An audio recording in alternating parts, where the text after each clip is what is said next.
Recipe என்ன பண்ண நினைக்கிறேன். இன்றைக்கி என்ன ரெசிபி பார்க்கலாங்களா? வாங்க பார்க்கலாம். இன்றைக்கி காலிஃப்ளவர் கிரேவி வாங்க எப்படி செய்யணும் பார்க்கலாம்.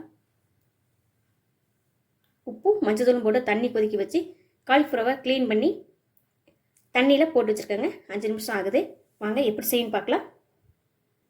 காலிஃப்ளவரை தண்ணி வடிகட்டி எடுத்தாச்சுங்க. வாங்க அடுத்து பார்க்கலாம். ஒரு தக்காளி கட் பண்ணி வச்சுருக்கிறேன். கொஞ்சம் மல்லித்தலை, இஞ்சி கொஞ்சம், பூண்டு ஒரு 2-3 பல் சேர்த்துக்கலாம். இதை தண்ணி ஊற்றாமல் அரைச்சி நல்லா நைஸாக எடுத்துக்கலாங்க. நல்லா நைஸாக அரைச்சி எடுத்துட்டாங்க. அடுத்து பார்க்கலாம். கடாயில் கொஞ்சம் எண்ணெய் ஊற்றிக்கலாம். இதில் காலிஃப்ளவர் சேர்த்துக்கலாம்.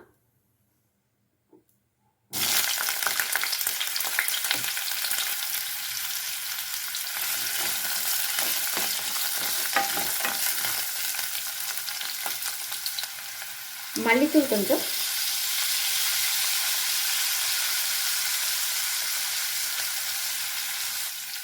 மிளகாத்தூள் கொஞ்சம் சேர்த்துக்கலாம்.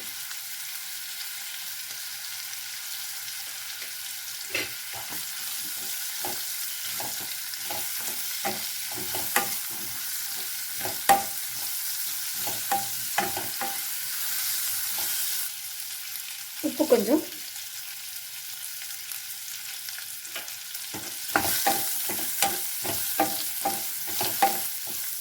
எல்லாத்தையும் நல்லா கலந்துக்கலாம். இதை எடுத்துடலாங்க. இதுலயே கொஞ்சம் எண்ணெய் சேர்த்துக்கலாம்.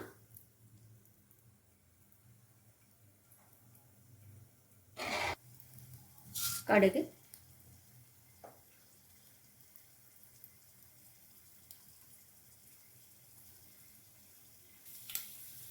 வெங்காயம்,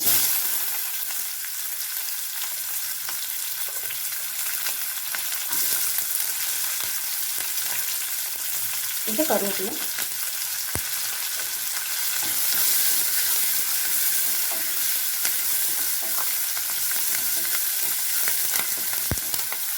வெங்காயத்தை நல்லா வணக்கிக்கலாங்க. அரைச்சி விழுது இதில் சேர்த்துக்கலாம்.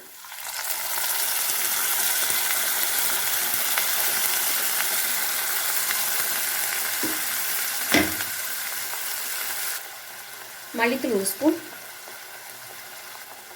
மிளகாத்தூள் கொஞ்சம், நீங்கள் காரத்துக்கு ஏற்ற மாதிரி சேர்த்துக்குங்க.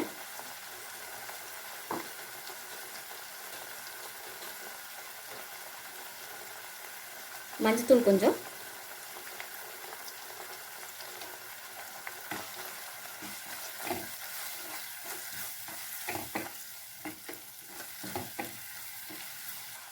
மட்டன் மசாலா 1 ஸ்பூன்,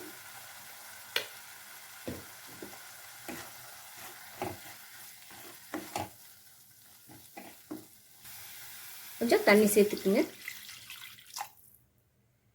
காலிஃப்ளவரையும் இதில் சேர்த்துக்குங்க. 10 நிமிஷம் நல்லா வேகட்டும் பார்க்கலாம். சால்ட் கொஞ்சம் சேர்த்துக்கலாம்.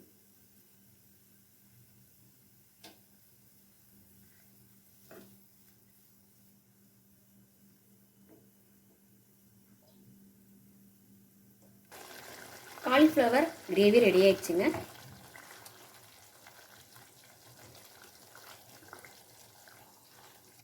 காலிஃப்ளவர் கிரேவி ரெடி ஆயிடுச்சுங்க. நீங்களும் செஞ்சு பார்த்துட்டு எப்படி இருக்குன்னு சொல்லுங்கள். சுதா சிஸ்டர் குக்கிங் சமையல் பார்த்ததுக்கு ரொம்ப நன்றிங்க.